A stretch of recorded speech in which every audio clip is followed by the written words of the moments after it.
నిన్న లక్నో ఓడిపోయింది కదా, ఎందువల్ల అంటారు? అసలు ఎక్కడ మిస్టేక్ చేసింది అంటారు లక్నో ఓడిపోవడానికి గల కారణం ఏంటంటారు? వికెట్స్ తీయలేరు, అందుకో కారణంగా ఓడిపోయారు.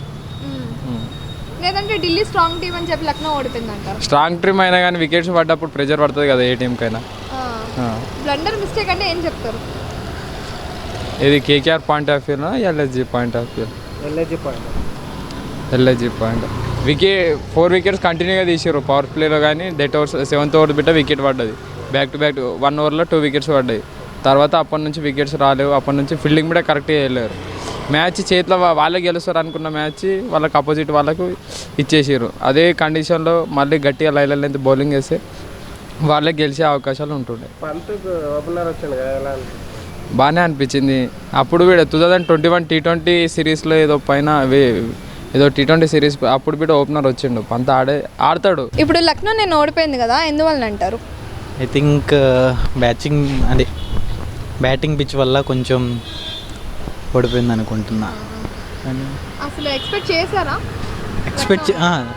ఎక్స్పెక్ట్ చేసా. ఐ థింక్ ఇంపాక్ట్ ప్లేయరు కొంచెం యావరేజ్గా ఆడాడని అనిపించింది. లేదంటే ఢిల్లీ వాళ్ళు చాలా స్ట్రాంగ్గా ఉన్నారు ప్లేయర్స్?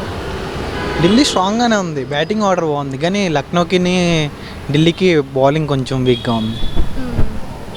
సో బౌలింగ్ వల్ల ఓడిపోయారు అంటారా? మరి బౌలింగ్ షమి బాగా వేసాడు, కానీ బౌలింగ్ అని ఏం కాదు, కొంచెం స్కోర్ తక్కువగా కొట్టడం, అంటే ఓపెనర్స్ ప్లేయర్స్ కొంచెం పవర్ ప్లేయర్లో స్కోర్ ఇవ్వలేదు కాబట్టి మెయిన్ వికెట్స్ తొందరగా గడిపోయినాయి అంతేగాని. ఓకే, నిన్న లక్నో ఓడిపోయింది కదా, ఎందువల్ల అంటారు? అసలు బ్యాటింగ్ ఆర్డర్ పంత్ ఫస్ట్ వచ్చాడు కాబట్టి మొత్తం చేంజ్ చేసి పడేశారు కాబట్టి చేంజ్ అయింది మొత్తం. అండ్ బౌలింగ్ కూడా వాళ్ళు కొంచెం ఎక్స్పీరియన్స్ ప్లేయర్స్ ఉన్నారు కాబట్టి ఓడిపోయింది. ఫస్ట్ పంత్ రాకుండా యాజ్ యూజువల్గా మిచెల్ మార్ష్ కానీ పూరన్ కానీ పంపిస్తే కొంచెం బెటర్ ఉండేది. అసలు ఎక్స్పెక్ట్ చేశారా లక్నో ఓడిపోతుందని? ఎక్స్పెక్ట్ చేశాను, కాకపోతే ఏంటంటే ఈ పంత్ ఓపెనర్ వస్తాడు అని అనుకోలేదు, స్కోర్ అంత తక్కువలో డిఫీట్ చేస్తారని అనుకోలేదు. సో నేనేమనుకున్నాను 180, 190 అలా వస్తుంది అనుకున్నాను. కాకపోతే పంత్ ఓపెనర్ వచ్చి మొత్తం మిడిల్ ఆర్డర్ మొత్తం డిస్లోకేట్ చేసేసారు కాబట్టి అన్ఫార్చునేట్ అయిపోయింది.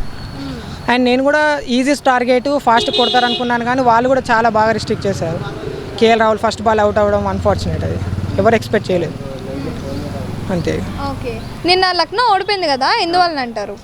ఏంటంటే నిన్న బ్యాటింగ్ కింద పైన చేసేసారు.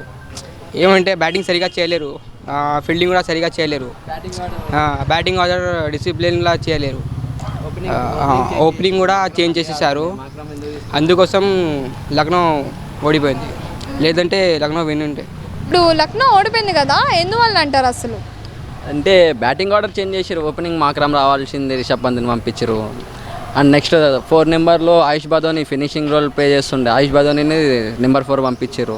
సో బ్యాటింగ్ ఆర్డర్ కింద పైన అయింది, అది ఫెయిల్ అయిపోయింది. ఉన్న batting order proper last time కూడా మీరు చూస్తుంటే టాప్ 3, టాప్ 4 మంచిగా పర్ఫామ్ చేశారు. ఆ టాప్ 3, టాప్ 4ని కిందకి పైకి షఫిల్ చేయడం వల్ల కొంచెం అట్లా అయిపోయింది ఎల్ఎస్జీ.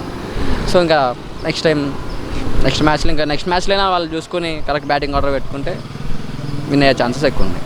ఓకే, అంటే బ్లండర్ మిస్టేక్ ఎక్కడ జరిగిందంటే? Blunder mistake opening.